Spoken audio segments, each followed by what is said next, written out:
How to download Lowe's credit card app. Hello everyone, I am Bishaka and welcome to our channel. Now let's get right into the tutorial. Firstly, make sure you are connected to a proper working internet connection. And now, go ahead and open App Store on your device. Tap on the search bar there and search for Lowe's credit card mobile app, and then tap on the Lowe's Home Improvement option. Now, if you have previously downloaded the application, you will see the download button with little cloud-like icon. So tap on that for the download to begin.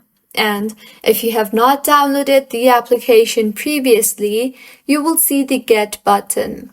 So go ahead and tap on the Get button and enter your Face ID or Apple ID password for the download to begin. Wait for the download to complete. Once downloaded, launch the application by simply tapping on the Open option you see there, and this is how you can download Lowe's credit card app. If you find this tutorial helpful, please like the video and do subscribe to our channel for more contents like this. Thank you for staying with us until the end.